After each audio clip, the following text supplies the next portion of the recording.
Assalamualaikum warahmatullahi wabarakatuh. Assalamualaikum warahmatullahi wabarakatuh.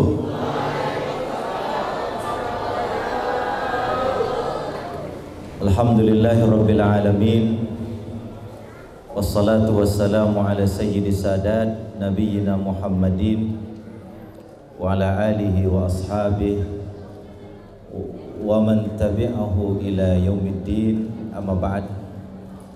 Yang kita muliakan pengasuh Pondok Pesantren Nurul Ilmi Al-Mukarram wal Muhtaram Kiai Haji Faisal Muhammad Ali Nurdin LCMA beserta Umi Hajah Tuti Dahlia. Mudah-mudahan Allah memberkahi perjalanan hidup beliau. Yang saya hormati Kepala MTS Pondok Pesantren Nurul Ilmi Ustadz Komarudin SPD MPD, Ustadz Bahrul, dan para asatiz yang hadir. Ada juga Ustadz Dr. Isa, ada Al-Mukarram Ustadz Kiai Haji Jalil.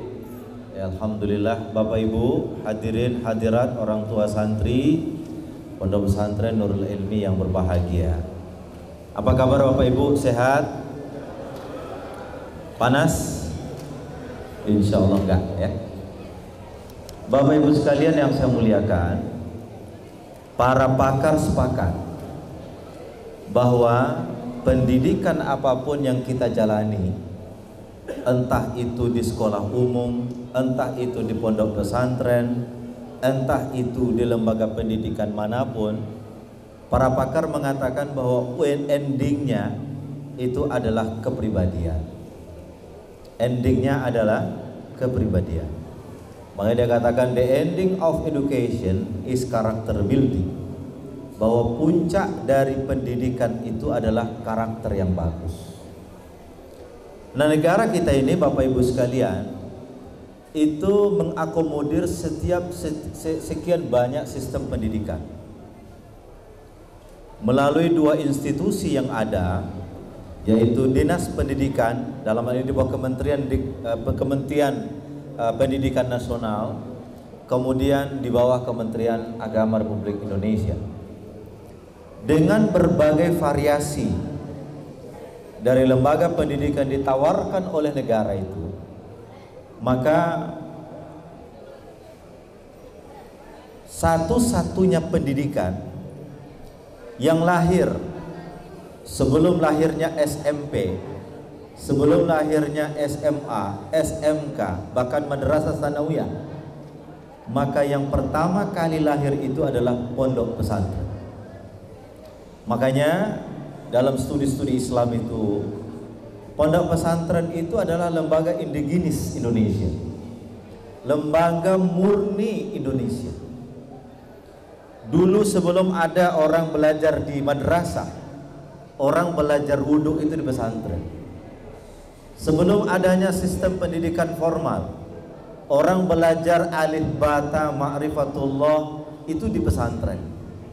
Makanya pesantren itu selain transformasi of knowledge, tapi juga adalah transformasi daripada nilai-nilai keislaman itu sendiri.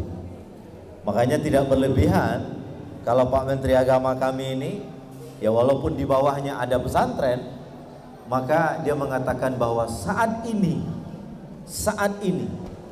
lembaga pendidikan yang sangat-sangat bisa dianggap untuk bisa menciptakan anak didik yang berkarakter itu adalah lembaga pondok pesantren. Makanya insya Allah kami di Kementerian Agama sekarang sedang merancang, karena pesantren ini luar biasa. 42.000 pesantren di seluruh Indonesia, 5,3 juta santri di seluruh Indonesia, maka ini potensi yang sangat besar. Makanya Kementerian Agama sekarang sedang menggagas yang kita sebut dengan pesantren internasional. Kita sudah punya Universitas Islam Internasional Indonesia, UI3. Nah, sekarang di kawasan UI3 itu sedang dirancang undang-undangnya, sedang dibuat peraturan menterinya, bagaimana kita bisa mendirikan pondok pesantren berstandar internasional yang dikelola oleh negara, yang mengajarkan ilmu agama sebagai basic daripada pesantren, tapi juga mengajarkan ilmu umum sebagai transformasi pesantren menuju masa depan. Tetapi di balik itu semua adalah sebagai rekognisi, pengakuan bahwa pesantren itu ternyata memang menjadi lembaga pendidikan paripurna dan solutif bagi persoalan-persoalan kebangsaan kita. Maka oleh karena itu Bapak Ibu sekalian, berbahagialah memasukkan anak di pesantren. Anak saya 2 semuanya di pesantren. Semuanya insya Allah. Yang pertama ini anak santri, lulus di Fakultas Kedokteran, jurusan psikologi. Itu santri Pak. Dia ikut UTBK. Alhamdulillah bisa bersaing dengan SMA 1 Makassar. Dia bisa bersaing dengan SMA 6 Makassar. Alhamdulillah nilainya cukup tinggi. Itu santri Pak. Jadi jangan menganggap santri itu nanti hanya untuk jadi kiai sarungan, enggak. Apakah nanti santri itu tukang baca doa saja? Tidak. Santri insya Allah punya masa depan yang baik. Tepuk tangan dong. Santri insya Allah punya masa depan yang baik. Ini orang-orang hebat semua ini. Anak beliau di pesantren. Pak Kiai Jalil anak juga di pesantren. Pak Kiai Faisal anak juga di pesantren. Nanti punya anak masuk pesantren ya. Ustaz Komar juga kan. Anak saya 2 di pesantren. 1 sudah lulus, alhamdulillah lulus diterima di Fakultas Kedokteran. Dan inilah hasil dimana kalau pesantren itu dihadirkan dengan titik-titik yang luar biasa, maka insya Allah anak santri kita akan lebih baik insya Allah. Ke depan Bapak Ibu sekalian, Nurul Ilmi ini terus akan dikembangkan di bawah koordinasi, di bawah pengasuhan Pak Kiai Faisal. Kami siap membantu untuk itu. Insya Allah ke depan itu di samping sebelah kiri itu sedang dibangun. Insya Allah 2 lantai nanti akan kita jadikan sebagai tempat pelatihan ekonomi syariah bagi santri. Tepuk tangan dong buat kita semua. Jadi santri-santri terbaik nanti kita akan ikut pelatihan ekonomi syariah. Ya, di tempat saya itu juga sekarang sudah di launching. Apa itu? Pusat untuk bagaimana anak-anak ini mengerti Quran, mengerti ilmu Quran, mengerti bahasa Quran, dan juga nanti akan kita latih mengerti dan menguasai bahasa Inggris.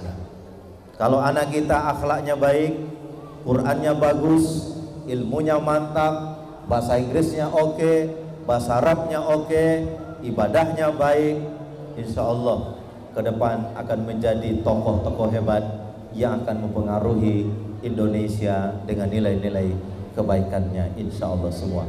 Bangga jadi santri nak? Bangga jadi santri? Yuk suaranya, bangga jadi santri? Bangga jadi santri? Insya Allah santri punya masa depan. Ya, insya Allah santri punya masa depan. Bapak Ibu sekalian, sebagai penutup, ke depan Bapak Ibu sekalian, ke depan ada 3 potensi yang akan bisa maju siapapun dia. Yang pertama adalah yang punya skill. Di perusahaan-perusahaan besar sekarang di Amerika, orang tidak menanya lagi kamu lulusan mana, tapi dia lihat skillnya ada atau tidak. Ya nggak kan? Kalau dia punya skill, insya Allah maju. Di pesantren ini selain diajarkan pendidikan transformasi knowledge di kelas, di sini juga masya Allah anak-anak dilatih untuk pidato, dilatih untuk berani tampil di depan. Ini skill yang akan menjadi modal bagi mereka ke depan. Nah, nanti juga saya mengaminkan apa yang disampaikan oleh Ustaz Baru tadi. Skill komputer itu juga harus menjadi sarana luar biasa. Maka ya, pesantren tidak boleh lagi terisolasi dari perkembangan ilmu pengetahuan dan teknologi.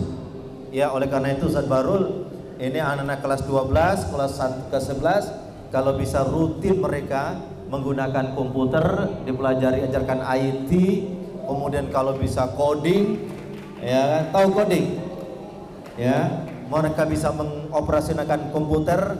Kenapa? Apapun profesi kalian masa depan, kemampuan IT tidak bisa dihilangkan. Betul nggak? Mau jadi dosen, membuat PowerPoint, jangan andalkan mahasiswa, ya kan? Seorang pejabat untuk mengirim apa sekarang tidak perlu lagi tulisan-tulisan, cukup oke. Ingat, saya 4 bulan jadi direktur di Tazkiyah, itu tidak lagi pakai tulisan tangan, oke, klik, klik. Kenapa?